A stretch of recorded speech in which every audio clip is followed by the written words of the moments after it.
우리 여호수아서 6장 8절로 우리 16절까지 먼저 말씀 읽고 전체를 개관하고 여호수아 전체의 핵심 메시지를 오늘 나누도록 하겠습니다.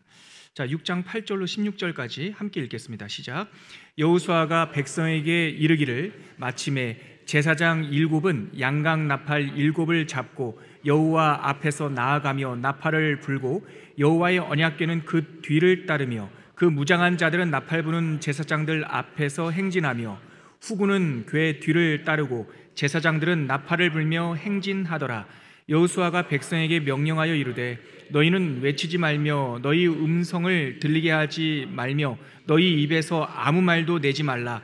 그리하다가 내가 너희에게 명령하여 외치라 하는 날에 외칠지니라 하고 여호와의 궤가 그 성을 한 번 돌게 하고 그들이 진영으로 돌아와서 진영에서 자니라. 또 여호수아가 아침에 일찍이 일어나니 제사장들이 여호와의 궤를 메고 제사장 7은 양각 나팔 7을 잡고 여호와의 궤 앞에서 계속 행진하며 나팔을 불고 무장한 자들은 그 앞에 행진하며 후군은 여호와의 궤 뒤를 따르고 제사장들은 나팔을 불며 행진하니라. 그 둘째 날에도 그 성을 한 번 돌고 진영으로 돌아오니라. 엿새 동안을 이같이 행하니라. 7째 날 새벽에 그들이 일찍이 일어나서 전과 같은 방식으로 그 성을 7번 도니 그 성을 7번 돌기는 그날 뿐이었더라. 7번째에 제사장들이 나팔을 불 때에 여호수아가 백성에게 이르되 외치라. 여호와께서 너희에게 이 성을 주셨느니라. 아멘. 지금 우리가 읽은 이 여호수아 6장 8절로 16절까지는 그 정복 이야기의 사실 시작이기도 하고 전부이기도 해요. 이 여리고성 정복 이야기는 하나님께서 언약의 땅을 우리들에게 주시는 영적인 원리가 듬뿍 담겨 있죠. 이 이야기를 시작으로 우리가 이제 땅을 분배하는 제2부 정착 이야기, 그리고 그 땅에서 믿음을 어떻게 지킬 것인가라고 하는 후반부 이야기까지 한번 살펴보겠습니다.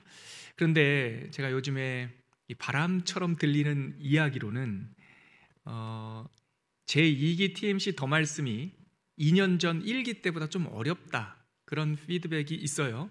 근데 또 때로는 다른 바람은 뭐 좋다, 더 쉽다, 이런 이야기도 있고요. 둘 다 느끼는 바가 다를 수 있죠. 근데 올해 TMC 제2기 더 말씀을 구성한 저의 그 의도, 목적을 조금 목적에 귀를 기울여 주시면 좋겠어요. 2년 전에 더 말씀을 할 때는 여러분들이 성경 통독을 돕기 위해서 예를 들어 여호수아서면 1장부터 24장까지 전체를 짧게 정말 브리핑 해드렸죠. 이런 내용 해설이나 뭐 이런 거는 아주 좀 작았고요. 바이블 브리핑 하는 데에 2년 전에 초점을 두었다면 올해는 2년 전에 했고 또 그 영상이 남아 있는데 똑같은 일을 다시 할 필요가 있을까? 이런 생각을 했어요. 그냥 반복하면은 준비하는 저희 입장에서는 조금 쉽겠죠. 근데 그래도 성도님들이 귀하게 이렇게 결단해서 오셨는데 2년 전보다 한 걸음은 더 나가봐야겠다. 그래서 올해의 목적은 쫙 펼치는 부패식으로 내용을 브리핑하면서 펼치는 것보다도, 그것도 하지만 그 가지수를 좀 줄여서 그 내용을 좀 설명해드리고, 그래서 펼쳐져 있던 것을 조금 요약해보고, 그리고 전체적인 것을 한번 언급을 해드리지만 굵직굵직한 이야기들을 여러분들에게 강조점을 두고, 특별히 올해의 특별한 하이라이트는 우리가 읽는 이 성경, 창세기면 창세기, 민수기면 민수기를 꿰뚫는, 이거를 빅 아이디어라고 그래요. 빅 아이디어. 그 성경 혹은 그 단락이 내포하고 있는 메인 메시지, 핵심 메시지를 여러분들에게 전하는 것을 목표로 하고 있어요. 그래서 근데 그것은 일종의 설교. 그럼 목사님, 그건 설교 아닙니까? 설교는 아니죠. 그러니까 설교는 적용, 그리고 현재에 중심을 둔다면 설교적인 성격이 있지만 이 텍스트가 우리에게 무엇을 말하는가, 이 텍스트가 이 성경 그대로 우리들에게 어떤 원리를 말하고 싶어 하는가를 푸는 거예요. 그래서 적용 중심보다도 이 말씀을 묵직하게 조금 어렵게 느낄 수 있어도 그 말씀의 원리를 여러분들에게 설명해 드리고자 초점을 맞추고 있고, 그래서 강의안도 요약을 하고요, 목차도 조금 요약을 하고 있고 좀 간략하게, 또 저는 이렇게 강의안을 준비하면서 틈틈이 이 성경은 도대체 무엇을 말하는지 그렇게 묵상을 계속 하던 끝에 이렇게 여러분들에게 오늘과 같은 이 여호수아의 핵심 메시지를 전하게 됩니다. 여러분 혹시 주보 갖고 계세요? 오늘 제목이 뭔지 아십니까? 그걸 보셔야 돼요. 그걸 보셔야 길을 잃어버리지 않을 수가 있고, 또 오늘 이 시간에 나누는 그 핵심, 그 다림줄을 잡을 수가 있어요. 오늘 메시지의 주제가 순명이에요. 순명, 그 아름다운 생명줄기. 바로 이것이 제가 앞에 선 설교자 이 노병균 목사가 여호수아를 꿰뚫는 핵심 메시지라고 묵상한 결과예요. 자, 그거는 좀 이따가 우리가 후반부에 나누도록 하고요. 그리고 오늘 우리가 나눌 여호수아서 두 번째 단락 정복 이야기, 그리고 정착 이야기, 마지막 신앙 이야기 한번 짧게 개관하고 오늘 그 핵심 메시지로 들어가겠습니다. 강의 한 3페이지를 펴셔야 될 것 같아요. 강의 한 3페이지를 보시면 정복 이야기가 시작됩니다. 우리가 지난주에 그 앞까지 했죠. 자, 3페이지에 있는 정복 이야기 6장부터 12장까지, 오늘 4장, 5장, 6장 읽었죠. 어제부터 우리 여호수아서가 통독이 시작이 되었습니다. 오늘 여호수아서 6장 이야기, 여리고성 정복, 거기서부터 한번 강의안 중심으로 요약을 해볼게요. 요단강을 건넌 이스라엘 백성은 그 길갈에서 할례를 받고 유월절을 지키면서 새로운 시대, 새로운 사람, 새로운 땅이라고 하는 총성이 울렸죠. 그래서 만나가 끊겼고 그곳에서 본격적인 그 땅에서의 사역이, 삶이 시작된 겁니다. 그래서 영적으로도 다 무장을 한 겁니다. 그들 앞에 놓여 있는 것은 하나님의 정복 전쟁의 첫 번째 관문이라고 할 수 있는 여리고성이었죠. 교회 조금 다녀보신 분들, 특별히 어렸을 때 유초등부 다니신 분들은 여리고성, 이 이야기는 한 번쯤은 들어보셨을 겁니다. 바로 그 여리고성. 이 여리고성을 시작으로 이 이스라엘의 가나안 정복 역사가 시작되고 그 시간은 여호수아서 전체가 15년인데요. 여리고성 전쟁서부터 따지면 약 한 14년 정도 됩니다. 아무튼 하지만 그 여리고성을 취하는 전략은 우리들의 생각과는 좀 달랐어요.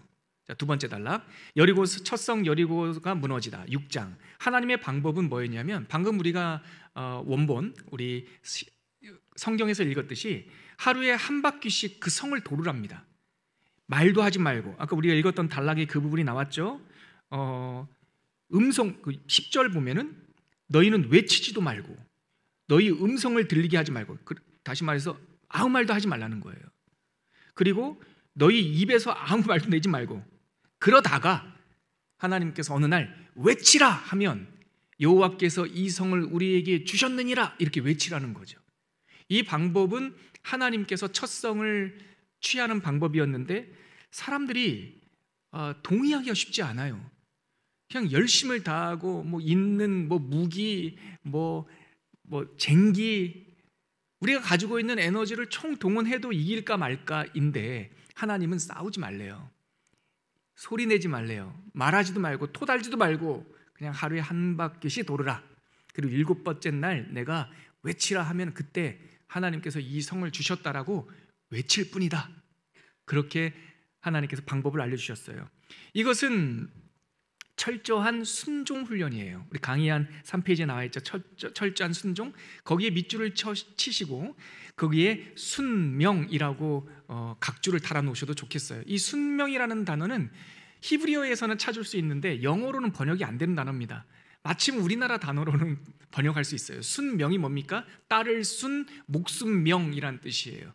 목숨을 걸다란 뜻입니다. 운명 공동체, 생명 공동체란 뜻이에요. 제가 후반부에 순명, 그 아름다운 생명 줄기 설명할 때 그때 이 순명의 의미가 뭔지, 이 단어가 어떻게 히브리인들과 우리 한국인들 사이에, 뭐 동양 문화권 중국 사람들도 알 수 있겠죠. 이게 어떻게 이 복된 단어가 있었는지 제가 후반부에 좀 더 설명드리겠습니다. 이것은 철저한 순종 훈련이었고 맞서지도 말고 소리내지도 말고 그저 당해야 하는 일이었습니다. 간혹 여리고성 이야기를 드라마틱하게 표현하기 위해서 마치 무혈 입성인 것처럼 그냥 돌기만 했는데 하나님께서 주셨다, 이렇게 해석하는 사람이 있는데요, 정말 저 이렇게 좀 표현할게요. 강의 안에는 낭만적이다 했지만 철없는 해석이에요. 말이 안 돼요. 첫째, 상식적으로 말이 안 됩니다. 여러분 보십시오. 여리고성에 있는 그 이방인 가나안 족속들 입장에서 한번 생각해 봐요. 이 광야에서 떠돌던 그들의 소문이 40년 전부터 들렸거든요. 그래서 그 여리고성 점탕할 때 라합이 그 얘기 하잖아요. 너희 조상들이 40년 전에 홍해를 건너올 때부터 우리들이 간담이 녹았다고. 그런데 대비를 안 했겠습니까? 그래서 이방 민족, 가나안 입장에서 생각할 때는 이방 민족이 들어오는데 이 사람들이 뭐 얼음하고 서 있었겠어요? 그런데 이것은 상식적인 추정을 넘어서 성경에 기록이 되어 있습니다. 여호수아서를 마무리하는 여호수아의 마지막 설교, 여호수아서 24장 11절에 보면 강의 안에 있는데요, 한번 읽어볼게요. 시작. 너희가 요단을 건너 여리고에 이른즉 여리고 주민들 곧 아모리 족속과 브리스 족속과 가나안 족속과 헷 족속과 기르가스 족속과 히위 족속과 여부스 족속이 너희와 싸우기로 내가 그들을 너희의 손에 넘겨주었으며, 바로 이 24장 11절은 여호수아가 정복전쟁을 다 마치고 그의 110세의 세상을 떠나기 직전의 유언처럼 남겨진 자손들, 후손들에게 우리의 역사를 회고하는 장면이에요.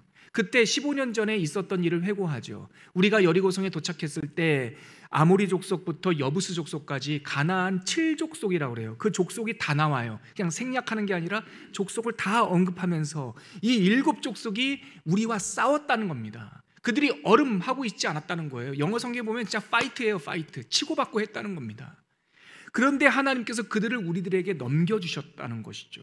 그러면 이 상황, 이 말씀과 이때의 정황, 6장의 정황을 보면 그냥 무혈입성이 아니에요. 하루에 한 바퀴씩 돌 때에 여리고성 사람들이 이스라엘을 대적하여 무엇인가를 했어요. 욕을 했을 테고, 돌을 던졌을 테고, 화살을 날렸을 테고, 하다못해 정말 돌멩이 힘 있는 사람들은 돌멩이라도 던져서 저리 가라고 싸웠을 거예요. 그러면 그 밑에 하나님의 말씀으로 한 바퀴 돌 때 이스라엘 백성들은 뭐 하면 안 돼요? 말해도 안 되고 토론해도 안 되고 소리도 내면 안 돼요. 돌멩이가 날라와서 머리를 맞아서 피가 흘려도 아야 하면 안 돼요. 입에 재갈을 물리고 돌으라는 거예요. 이것은 철저한 순복, 순명, 순종 훈련인 것이죠. 하나님의 순명이라는 건 뭐냐면 목숨을 거는 결단이에요.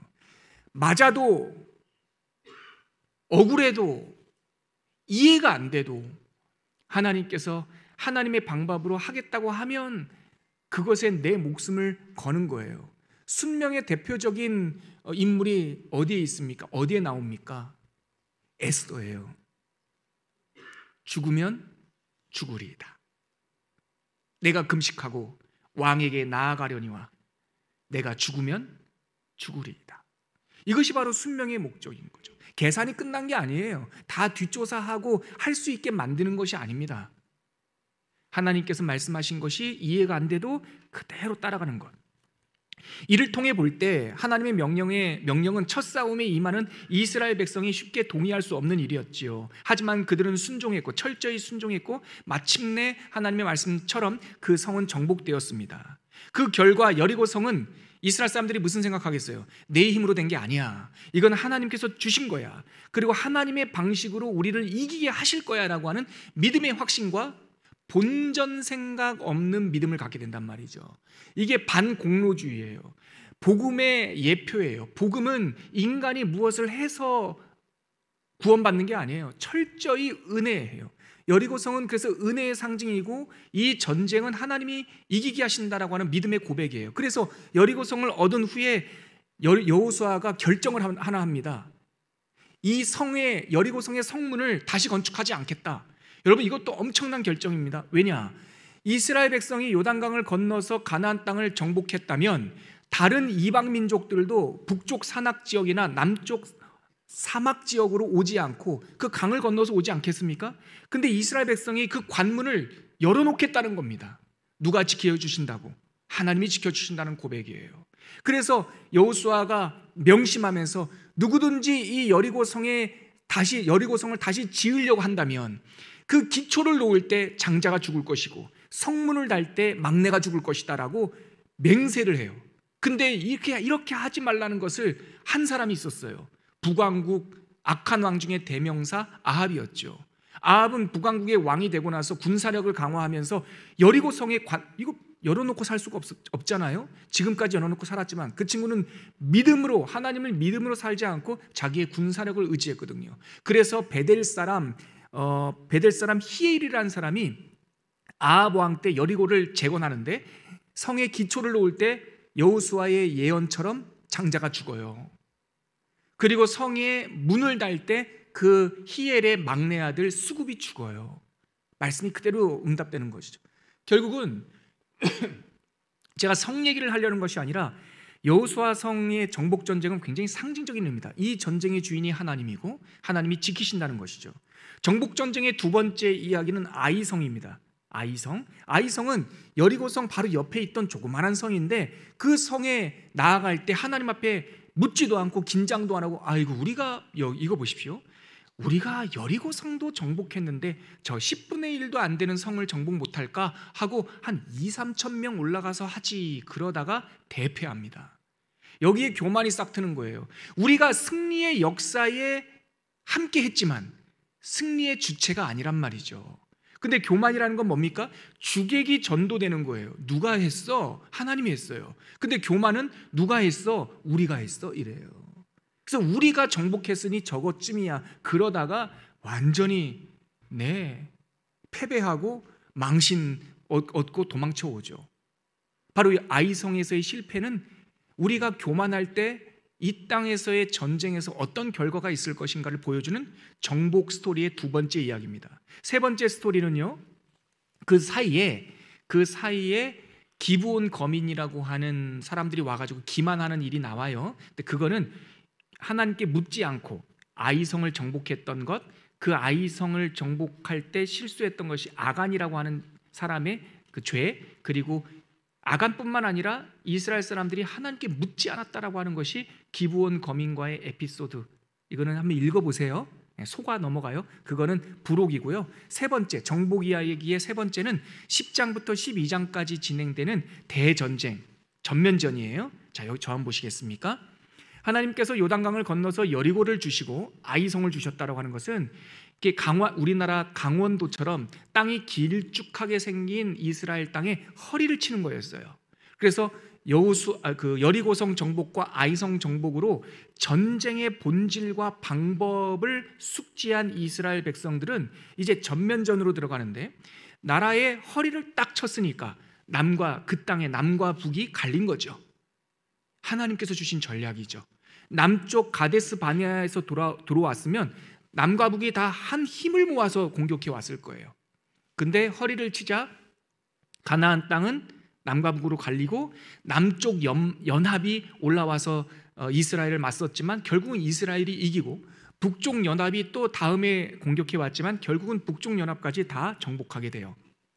그래서 6장부터 12장까지 이스라엘이 여리고성 정복, 제 첫 번째 챕터, 아이성의 실패 두 번째 챕터, 그리고 남방연합과 북방연합을 다 정복했다. 이게 세 번째 챕터예요. 정복 이야기는 세 가지 단락으로 나눌 수 있다. 여리고성 정복, 아이성 정복, 남과 북 연합을 완전히 진멸하다. 이렇게 세 파트로 나눌 수 있습니다. 그렇게 땅을 다 정복한 후에 이제 13장부터 요단 땅을 정착하는 이야기를 시작을 하죠. 그럼 어떻게 정착할까요? 이것도 세 마디로 나눌 수 있어요. 정복도, 여러분 다시 한번 좀 보세요.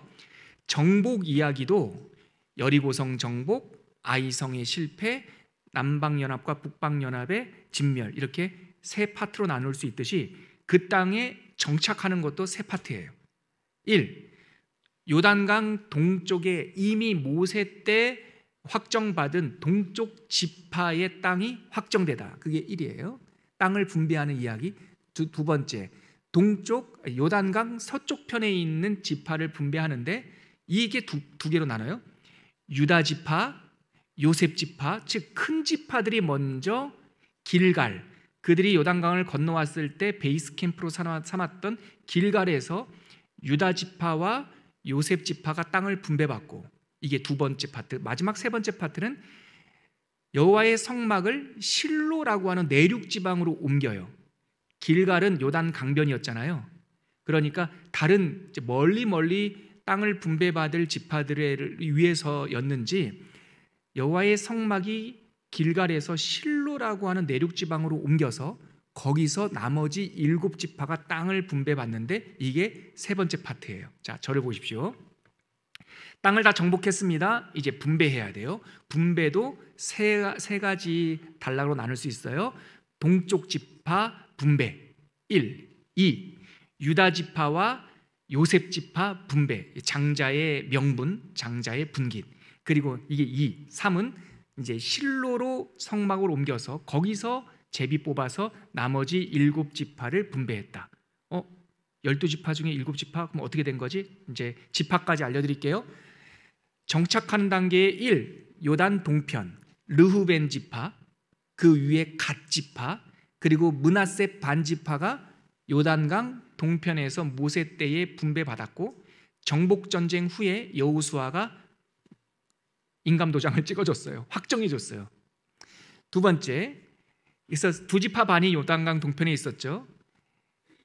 길갈에서는 갈렙이 나와서 유다 지파를 대표해서 특별히 헤브론 땅을 이미 예전에 받았기 때문에 갈렙이 땅을 얻고요. 그 다음에 유다 지파가 땅을 얻습니다. 이게 14, 15장이에요. 자, 16, 17장에 가면 요셉 지파도 두 지파잖아요. 두 목을 받잖아요. 장자여서 에브라임 지파와 므낫세 지파. 그래서 16, 17장에는 에브라임 지파가 제비 뽑아서 분배받고, 므낫세 반 지파는 이미 동쪽의 절반 했으니까 나머지 절반이 요단강 이 서편에서 분배받았어요. 그리고 그래서 나머지 7이에요. 2개 반 동쪽에, 2개 반 길갈에서, 나머지 7지파가 실로에서 분배를 받게 되죠. 땅을 분배할 때 원칙이 있었습니다. 그냥 기도하다가 갑자기 여호수아의 느낌대로 한 것이 아니라 하나님께서 규칙을 딱 정해주셨어요. 땅을 분배할 때 두 가지 규칙이 있다. 첫째, 위치, 어느 땅을 줄 것인가, 해변가를 줄까, 산악지대를 줄까, 광야를 줄까, 아니면 초원을 줄까, 이것은 제비 뽑아서 결정한다. 두 번째, 땅을 얼마나 넓게 줄까, 이거는 인구수에 비례해서 준다. 하나님 너무 지혜롭지 않으세요? 인구수에 비례해서 인구가 많으면 넓은 곳, 인구가 적으면 좀 좁게.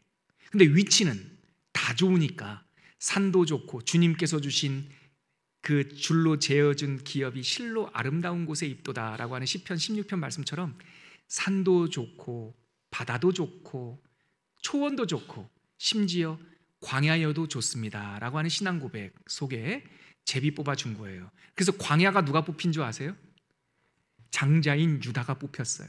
제가 예전에 탈무드 있다가, 탈무드는 재밌는 이야기를 이렇게 묶어놓은 따로 묶어놓은 책들이 출판되어 있는데, 제가 와, 이거 진짜 지혜롭다, 성경에서 깃든 지혜다라는 생각을 한 건데, 한 내용이 있는데, 그것도 분배에 관련된 거예요. 빵이 한쪽이 있는데 형제가 있다. 어떻게 가장 공정하게 나눌 수 있는가라고 하는 질문이에요. 탈무드에 나오는 질문. 빵은 한 덩어리인데 그것을 형제가 나눠야 돼요. 형이니까 많이 가져야 됩니까? 세상의 법이죠. 동생이니까 더 줘야 될까요? 아니죠. 다 충분하기 때문에 잘 나눠야 돼요. 어떻게 탈무드에 되어 있냐면, 형이 빵을 나눈다. 그리고 가져가는 것은 동생이 먼저 가져간다. 너무 지혜롭지 않습니까? 나누는 것은 형이 나눠요. 가져가는 것은 나눈 사람이 가져가면 안 돼요. 나누지 않은 사람이 먼저 가져가는 거예요. 그러면 작은 걸 가져가도 사랑이요, 큰 거를 가져가면 사랑을 받는 것이고, 다 그래요. 형이 조금 크게 잘랐어요. 그럼 동생 먼저 줬으니까 그것도 사랑이고, 형은 조금 크게 잘라서 동생이 가져가길 바랬는데 동생이 작은 거를 가져가면 그것도 동생의 사랑이고. 제가 이거를 현대적으로 티키타카다 이렇게 얘기를 해요.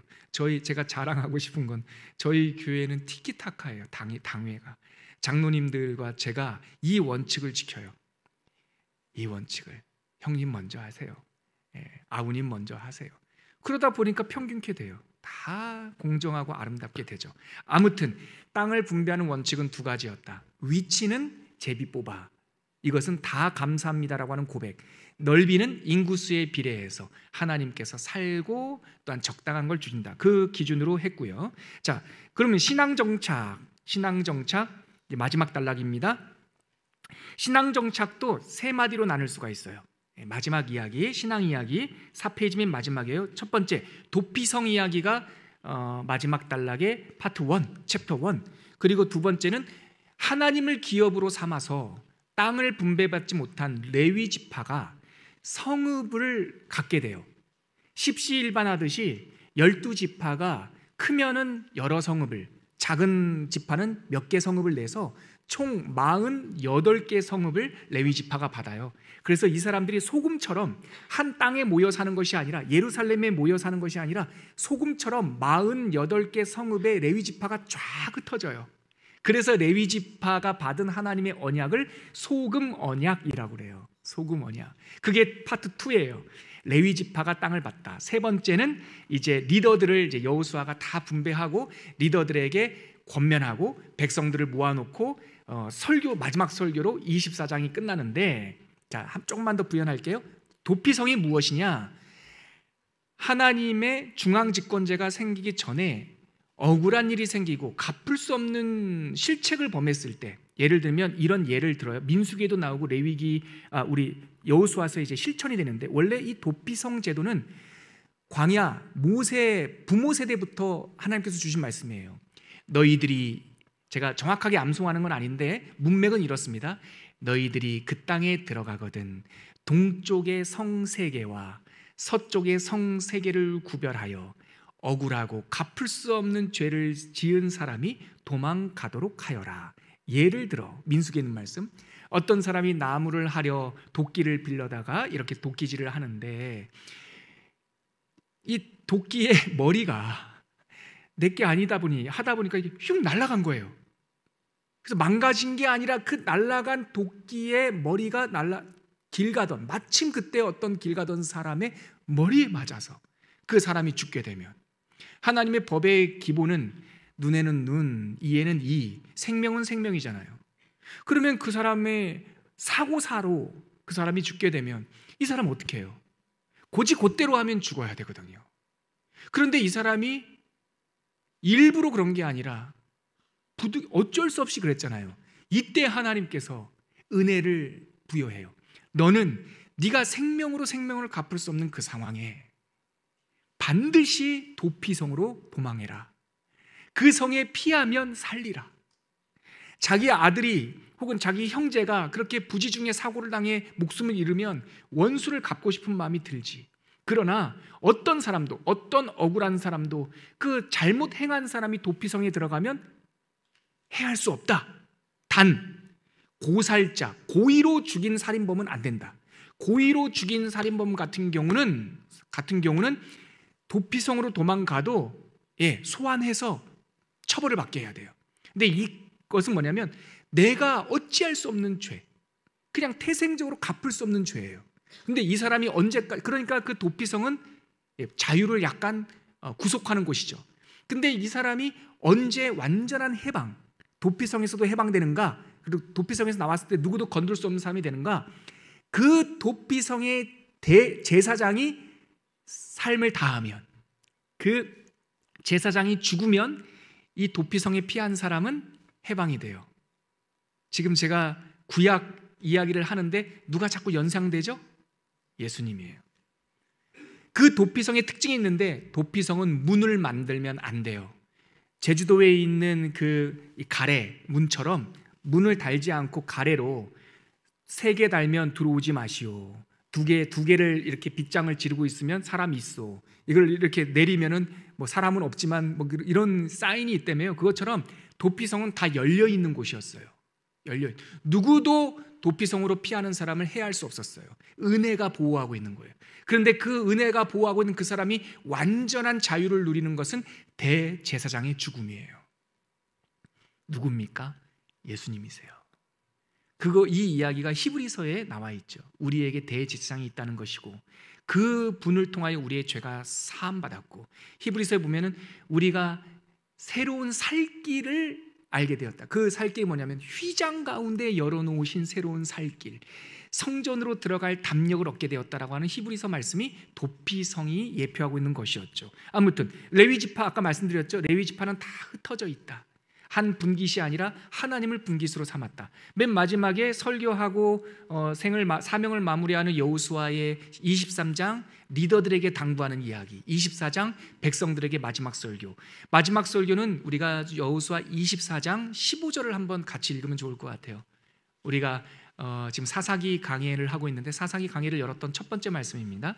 여호수아서 24장 15절 말씀. 생을 마무리하기 직전에 마지막 유언과 같은 말씀입니다. 같이 한번 읽어볼까요? 시작.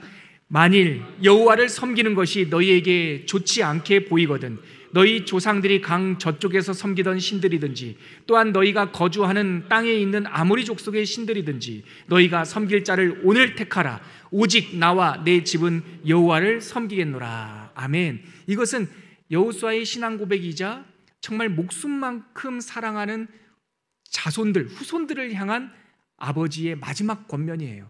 여기서 우리가 사사기 강의 주제가 나왔잖아요. 오직 여호와만 나의 왕. 근데 여러분, 이 마지막 순간에 여호수아의 간절함이 느껴집니까? 반어법 권면을 쓰고 있습니다. 반어법 권면. 만일 여호와를 섬기는 것이 너희에게 좋지 않게 보이거든 너희 조상들이 강 저쪽 데라 때부터 섬기던 우상들을 섬기든지 아니면 지금 살고 있는 이 땅의 아모리 족속의 신들이든지 니네들 마음대로 한번 섬겨봐. 이것은 그 우상을 섬기라는 말이 아니잖아요. 반어법이에요. 반어법. 강조. 좀 투박하긴 한데 반어법은 좀 날카롭습니다. 반어법은 좀 빼쪽합니다. 엄마들 옛날에 그러잖아요. 딸한테 야, 이 녀석아 나중에 네가 네 같은 딸 하나 낳아봐라 막 이러잖아요. 이게 딸을 저주하는 게 아니라 반어법이에요. 내가 너를 얼마나 사랑하느냐에 대한 것이죠. 한번 섬겨봐라. 그러나 오직 나와 내 집은 여호와를 섬기겠노라. 이것으로 진심을 쏟아내는 것이죠. 사실 설교자로서 1년에 한 번 혹은 1년에 한두 번 제가 이 반어법적 강조를 할 때가 있습니다. 죽고 사는 문제일 경우 이래도 되고 저래도 되는 것에 대해서는 제가 강조하지 않아요. 그러나 여러분, 성경 읽기 싫으면 다른 교회 가요. 이건 다른 교회 가라는 말이 아니에요. 그만큼 해야 된다는 거예요. 말씀을 읽지 않고 기도하지 않을 것 같으면, 우리에게 부활의 소망이 없으면 사도 바울의 말씀처럼 우리가 세상 사람들보다 가장 불쌍한 자가 되는 거예요. 성령의 능력을 덧입지 않으면 가장 타담한 번제처럼 쓸모없는 모습일 수 있어요. 그러니까 우리가 성령 충만함 받는 것, 누가 많이 읽으랍니까? 말씀과 함께 기준으로 삼는 것, 그리고 무엇을 하나 하더라도 사랑으로 하고 진심으로 하나 하는 것, 이것은 우리가 이 시대에서 신앙생활에 살고 죽느냐의 문제예요. 그러니까 해야 된단 말이죠. 오직 나와 내 집은 여호와만 섬기겠노라. 저의 신앙 고백이고 여러분들의 신앙 고백이 되기를 바랍니다. 이렇게 해서 여호수아서의 개요가 다 끝났고요. 제가 여러분들에게 이제 남은 시간 짧게나마 전하고 싶은 여호수아서의 핵심 메시지가 있습니다. 제가 강의 수요 강좌 서두에서 말씀드렸듯이 순명이라는 단어입니다.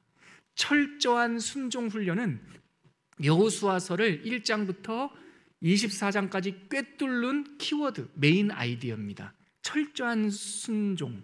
그러면 이 지점에서 여러분, 조금 제가 성경에도 나와 있지 않고 구분되어 있지 않고 신학자들이 설명하지 않는 건데 제가 좀 오랫동안 고민을 하고 묵상을 했어요. 순종과 노목사 그대가 각별하게 쓰는 이 순명이라는 단어의 차이를 성도들에게 설명해야 되지 않겠나. 제가 고민과 묵상 끝에 이러한 결론을 얻었어요. 순종 좋습니다. 근데 순종은 무엇인가? 순종은 무엇인가? 아이가 태어나서 적어도 기어다니는 거예요. 눈은 맞추고 말은 하는 거예요. 저도 딸아이가 있잖아요. 이 아이가 핏덩이로 태어났을 때 얼마나 울던지 얼마나 떼를 쓰던지, 정말 여러분 저를 나무라지 마십시오. 언젠가는 제가 한번 그냥 무슨 말 아닌지 알죠? 이 손가락을 보시면 아시겠죠? 후 해서 그냥 하고 싶을 때가 있었어요. 그런데 꾹 참았어요. 그때 제가 무슨 생각을 했냐면, 이것이 말귀를 못 알아들으니까, 무슨 말인지 모르니까 저러지, 나중에 말귀 알아들으면 내가 훈육하고 알려주고 하나에게 그냥 이렇게 하더라도 말귀 알아들을 때 해야지 라고 생각했던 경험이 있어요. 바로 그겁니다. 순종은 누가 하는 겁니까? 말귀를 알아듣는 우리 자녀들이 하는 거예요. 순종의 때가 있어요. 하나님께서 우리들에게 이렇게 말씀해 주세요. 순명은 뭘까요?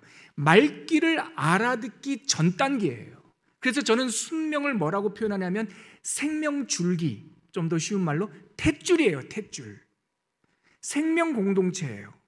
순명이란 우리가 이렇게도 할 수 있고 또 저렇게도 할 수 있는데, 이게 좀 더 하나님의 말씀이 좋아 보이니까 따라가는 거는 순종을 할 수 있어요.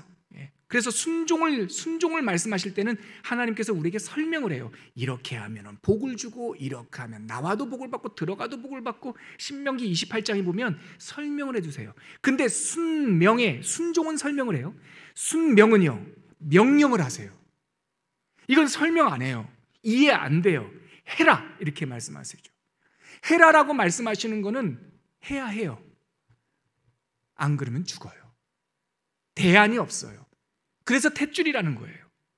태어나서 기어다니는 아이, 눈 마주침하고 아빠 말귀 알아듣는 아이는 이럴 수도 있고 저럴 수도 있고, 말 안 들으면 뭐 그냥 조금 어디 깨지거나 그러는 건데, 뱃속에 있는 아이가 탯줄을 끊어버리면 죽는 거예요. 순명은 그만큼 중요한 거예요. 그래서 한자어를 발견했을 때 제가 너무나 좋았어요. 딸을 명령할 명이 아니에요. 훈령령이 아니라 목숨명자예요. 순명이란 뜻이 목숨을, 생명을 따르다라는 뜻이죠. 여호수아서의 원리는 순명이에요. 우리가 전쟁 좀 해보고 우리가 뭔가 싸움 좀 해본 사람들이 보다 효율적인 것을 위하여 말씀이 필요한 것이 아니라 말씀이 없으면 죽어요. 그래서 여리고성 전쟁의 앞에서 누가 등장하십니까? 여호와의 군대 대장이 등장해요. 이 전쟁의 맨 앞에 니네들이 서는 게 아니에요. 하나님이 앞에 서세요. 그래서 하나님 따라가면 살고 하나님 따라가지 않으면 죽어요. 그래서 여리고성 정복 전쟁이 그렇게 합리적이지 않았던 겁니다. 이게 적당히 이랬으면은 사람들은 나도 모르게 전략 전술로 이해해요. 아니, 일주일 동안 얻어맞는 게 무슨 전략입니까? 찍소리도 내지 않고 입에 재갈을 무는 것이 무슨 전술이겠어요. 그런데 일주일 동안 얻어맞으면서 피를 흘리면서 온갖 수모와 입은 닫았지만 귀는 열려 있잖아요. 그러면 그 여리고성 위에서 쏟아대는 엄청난 저주와 악담을 들어야만 했다고요. 지쳤지만 다음 날, 둘째 날에도 나가야 됐다고요. 셋째 날에도 또 나가야 된다고요. 넷째 날, 다섯째 날, 여섯째 날, 여리고성에 있던 사람들의 입장 생각해봐요. 겁먹고 있었거든요. 개미떼와 같은, 메뚜기 떼와 같은 이스라엘 백성들이 왔을 때 자기네들은 단번에 점령될 줄 알았는데 아무것도 안 하네. 그래서 놀란 마음, 처음에는 무서운 마음에 돌도 던지고 뜨거운 물도 붓고 나무도 굴리고 했는데 아무런 응전이 없으니까, 그리고 사람들이 피를 흘리니까 여리고성 사람들은 자기들이 이긴 줄 알았겠죠. 아무도 안 죽습니다. 아프지만 죽진 않습니다. 마귀가 우리 머리털 하나도 못 건듭니다. 우리를 유혹하고 욕할 뿐이죠. 그래서 이스라엘 백성들이 저녁에 퇴각했습니다. 여리고성 사람들은 무슨 생각했을까요? 어이, 별거 아니네. 아유, 이 정도 얻어맞았으면 안 오겠지. 순명하는 사람들은 아프지만, 멍들었지만 그 다음날 아침 일찍 일어나 또 갑니다. 그날도 얻어맞죠. 퇴각합니다. 아유, 여리고성 사람들은 어떻게 생각했을까요? 야, 힘은 들지만 그래도 별거 아니네. 우리 부상당한 사람 아무도 없지? 없겠죠. 공격을 안 했으니까. 자기네들이 돌 날르다가 부상당한 사람도 있을지 몰랐지만 응전에 의한 피해는 없었단 말이죠. 아유, 2번 맞았으면 안 올 거야. 사람들은 안 오죠. 그러나 하나님의 종은 옵니다. 왜요? 하나님께서 명령하셨으니까. 그 셋째 날 또 옵니다.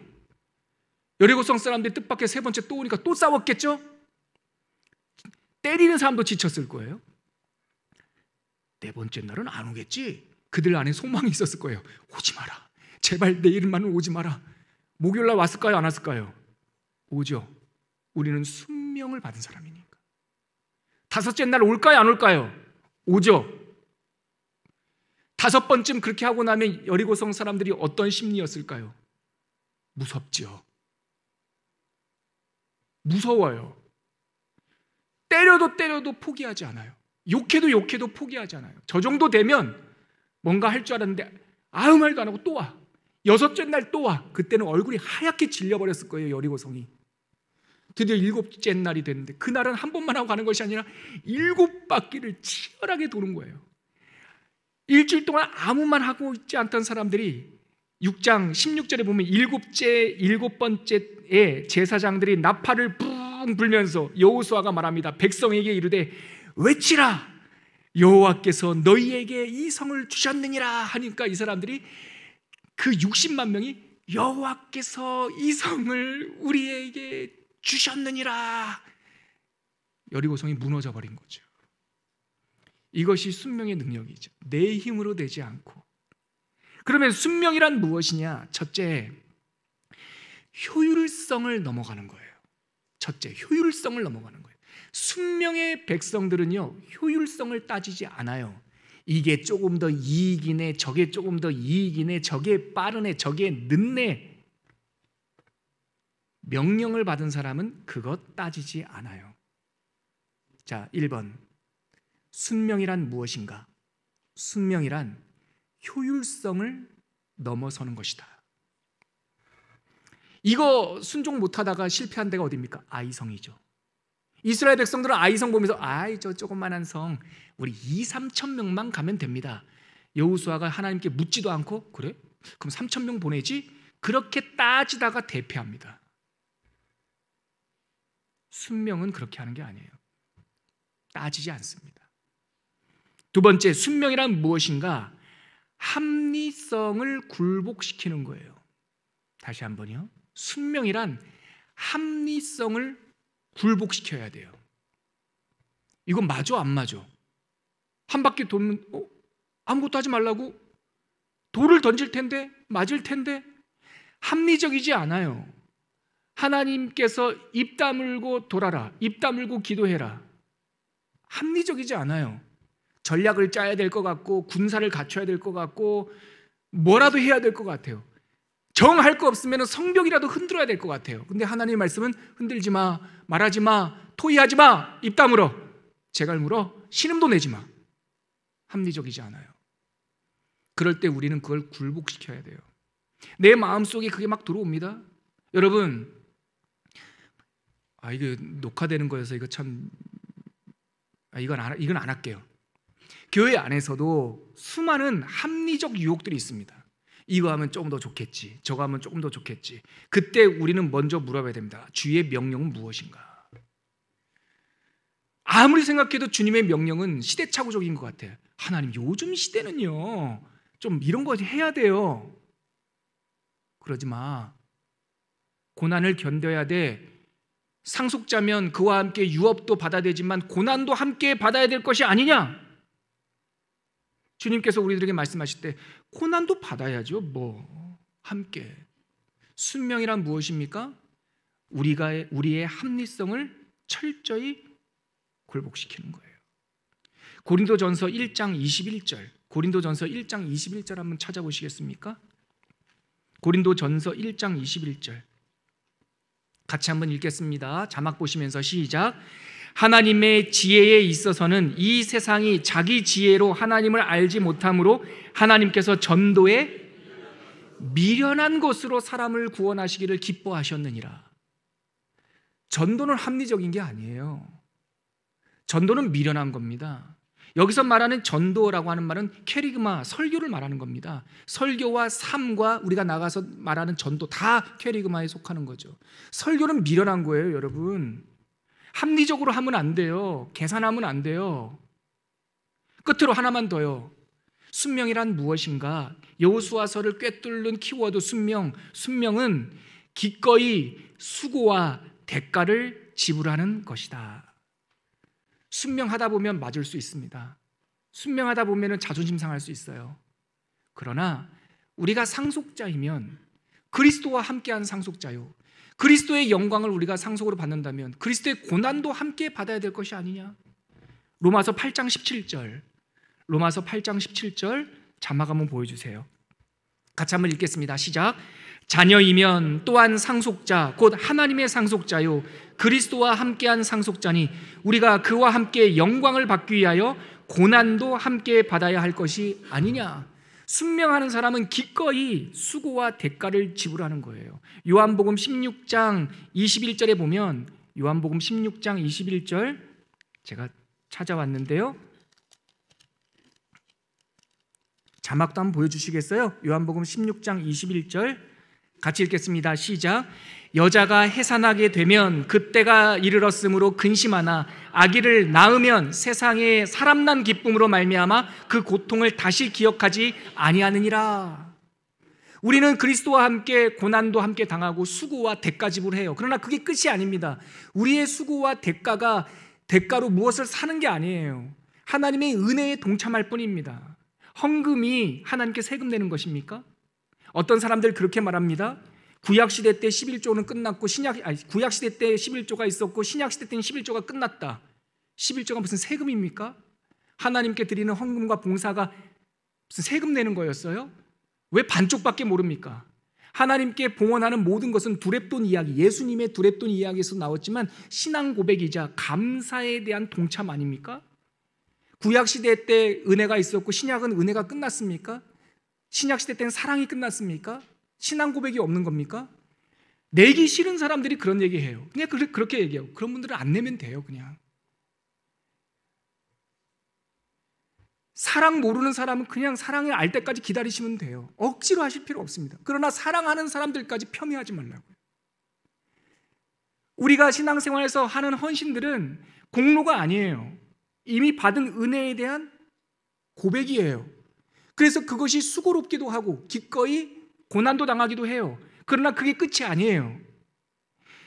해산할 때가 차오면 요한복음 10장이 그겁니다. 고통스럽죠.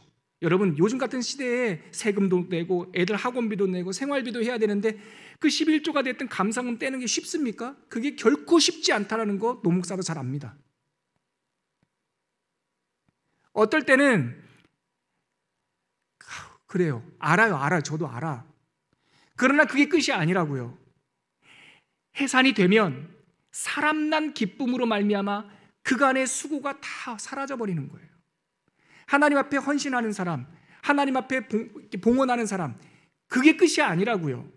그 끝자락에 어떤 것도 우리를 붙잡아 놓을 수 없는, 우리가 물질의 종이 되고 세상의 쾌락의 종이 되는 것으로부터 자유케 되는 놀라운 무엇인가가 있어요. 하나님께서 더해 주시는 게 있단 말이죠. 그래서 순명이란 세 번째입니다. 다시 한번 말씀드릴게요. 기꺼이 수고와 대가를 지불하는 것이다. 세 가지 요약하고 제가 한 가지 최근에 있었던 경험 말씀드리고 말씀을 마무리하려고 해요. 순명이란 무엇이라고요? 효율성을 넘는 것이다. 두 번째, 순명이란 합리성을 굴복시키는 것이다. 미련한 길도 가야 돼요. 순명이란 기꺼이 수고와 대가를 지불하는 것이다. 제가 최근에 있었던 일입니다. 후배 목사님들하고 만났는데 한두 명의 목사가 작년 연말서부터 뭐에 굉장히 심취해 있어요. 그게 뭐냐면 AI예요. AI 저같이 좀 이렇게 좀 둔해 보이는 사람이 불쌍해 보였던지 작년에 겨울에도 형님 이거 하세요. 챗 GPT 이제 4.5가 나왔는데요. 이거 하면은요 너무 좋고요. 근데 이게 얼마 전에도 또 그러더라고요. 완전히 AI 전도사가 됐어요. 그래서 이게 뭐냐면요. 형님 보세요. 요한복음 19장 30 몇 절에서 3절까지 딱 쳐서 설교 쳐줘 딱 하면은 설교가 1대지, 2대지, 3대지 적용 포인트까지 나와요. 그리고 그 밑에다가 기독론적으로 적용을 풀어줘 치죠? 그러면 또 풀어줘요. 성도들에게 어떻게 적용하면 좋을까? 해줘요. 그런 게 있답니다. 그리고 그거 가지고 설교하면 너무 설교하면 좋다는 거죠. 그러면서 이유가 있죠. 설교량이 너무 많고 개척교회니까 할 것도 많고, 그래서 이 AI를 쓰면 내가 할 수 있는 실수도 좀 줄일 수 있고, 뭐 이렇게 작년에 하도 이렇게 신나서 얘기해서 제가 작년에는 속으로만 에이 그랬는데 이번에 또 그러길래 제가 다시 한번 물었어요. 아무개 목사, 나 궁금한 거 있어. 그 AI 쓰는 게 내가 궁금한 건 설교를 효율적으로 준비하기 위해서야. 왜냐하면 사전 찾고 책 찾고가 좀 번거롭잖아요. 그 친구가 저한테 먼저 물었거든요. 형님은 설교 준비할 때 뭐 참고하세요? 책 보지, 책 찾아보지. 그랬더니 안타까운 눈초리로 이거 하세요 그러면서 이거 하면 다 알려줘요. 그래서 내가 물었더니 효율적으로 준비하기 위해서야, 아니면 설교를 잘 하기 위해서야, 아니면 정말 설교가 많아서야? 첫째 대답은 그거였어요. 많아서요. 형님은 부목사님들도 계시고 또 이렇게 있어서 이렇게 다른 사람이 이렇게 할 수 있지만 저 같은 개척교회는 너무 시간이 없어요. 설교 준비도 해야 되고 청소도 해야 되고 뭐도 해야 되고 뭐도 해야 되고. 그래서 제가 그 후배한테 조금 몇 마디 더 이렇게 대서는 말을 했어요. 이렇게 맞서는 말을 했어요. 근데 아무개 내가 우리나라에서 엄청 큰 교회 기획 목사로 있으면서 담임 목사 옆에서 24시간을 같이 있었던 정도도 있잖아.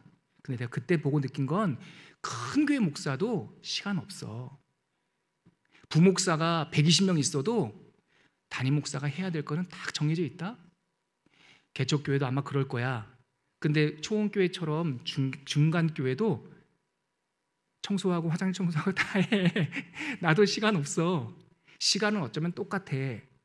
그래서 개척교회 목사니까 시간 없다고 말하지 말고, 그건 아닌 것 같고, 그러면 잘하고 싶은 건가 효율적인가 얘기를 했어요. 그러면서 마지막에는 그러더라고요.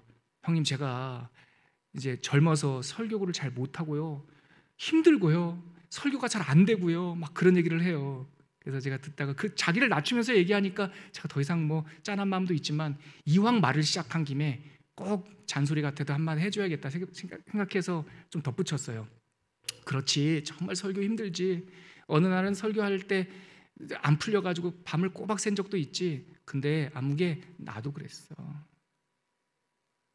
지금도 그럴 때 있어. 1년에 서너 번씩 주일날 원고 마무리 못하고 설 때도 있어. 설교는 원래 힘들어. 그런데 그 힘든 거를 통과해야 돼. 효율적이면 안 돼. 설교는 편하면 안 돼. 설교는 합리적으로 하면 안 돼. 전도에 미련한 것이라고 그랬잖아. 지금은 힘들지. 근데 지금 힘들다고 그거를 통과하지 않으면 그럼 계속 그래. 근데 힘들어도 눈물을 흘리잖아. 짜잖아. 잠을 못 자잖아. 설교가 안 풀려서 한숨도 못 자고 강단에 섰을 때 그때 성령이 역사하는 거 아니겠어? 설교는 프로덕션, 상품이 아니라 아트거든. 예술이거든. 한마디 더 붙였어요. AI가 발달하고 기계의 문명이 발달해서 피아노 자동 연주기를 개발할 수 있겠죠. 그러나 아주 고도화된 AI 기계는 이민찬을 흉내낼 수가 없어요. 아트는 영혼을 담아야 되는 것은 그 손끝에서 10년 동안 솔 하나를 칠 때 어떤 힘으로 쳐야 되는지, 같은 솔 음인데 기계는 솔 물리학적으로 분석하지만 아티스트는 그 누르는 힘, 그 하나로 감동을 주고 소음이 되고 그러는 거죠. 제가 드리고 싶은 말씀은 이거예요. 제 목사니까 설교는 비효율적인 거예요. 목회는 비합리적인 거예요. 목회는 송태우 목사님 표현 그냥 제가 인용할게요. 더럽고 치사한 거예요. 제가 교육전도사 때 산과 같았던 송태구 목사님이 저에게 해주신 말씀이에요. 목회는 더럽고 치사한 거야. 사직서를 이 안에 넣고 다녀. 근데 그게 목회만 그러겠습니까? 사명자들의 삶이 그렇게 수고스럽고 힘들어요. 우리들의 삶이 그래요. 그런데 순명을 받은 사람은 7일 동안 돌 수 있어요. 그럼 맨 마지막 때 외치라 하면 주께서 우리의 인생을 나에게 주셨느니라 하면서 면류관을 얻을 수 있는 거예요. 살아보자고요. 어떻게 되는지. 오늘 여호수아서를 꿰뚫는 제 오랜 묵상을 함께 나눴습니다. 여러분들에게도 한 말씀의 메시지가 있기를 바라고, 그것이 여러분들이 여호수아서를 읽어가는데 기쁨과 재미까지 있었으면 좋겠습니다. 우리 찬양 하나님께 올려드리고 오늘 마무리하겠습니다. 함께 찬양하겠습니다. 가사 생각하면서 죄송합니다. 고 목사님 가능하시면 앞으로 나오시겠어요? 네. 싫어요? 거기서 해도 돼요. 거기서 하세요. 네. 아니 제가 왜 그러냐면 저는 은혜 받는 게 이거 녹화 나가는구나. 고 목사님이 앞에서 찬양 인도할 때 그냥 서서 하지 않는 거 아시죠? 항상 눈을 마주쳐 주세요. 그리고 때로는 이 몸이 지휘하듯이 움직여. 난 그게 너무 좋거든요. 그 나오네. 그래서 아니 안 나와도 되는데 진심인데 진심. 그래서 제가 잘 못하니까 우리 고 목사님이 쑥스러우면 거기서 해도 돼요. 앞에서 해도 되고. 앞에서 좀 어려운 찬양이어서 그래. 우리 이 찬양 같이 고 목사님 따라서 찬양하겠습니다. 나의 주님께 찬양 드리며 나의 주님께 찬양 드리며 그 크신 사랑 주 임재 감사해. 어둠 속에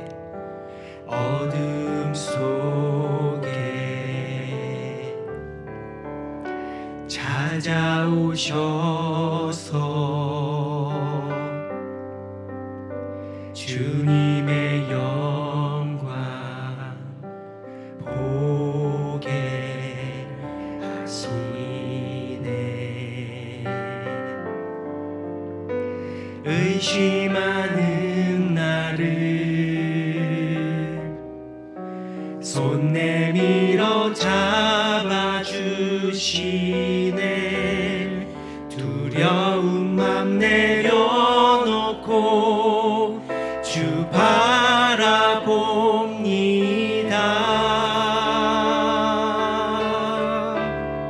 주님을 보게 하소서.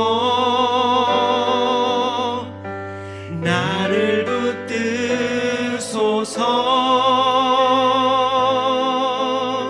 내 뜻과 내 생각 내려놓고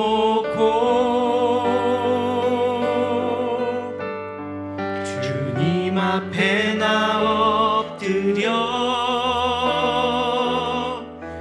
주의 음성 기다리니. 나를 부르실 때 믿음으로 주님을 보게 하소서. 나를 붙드소서. 주님을 보게 하소서. 나를 붙드소서.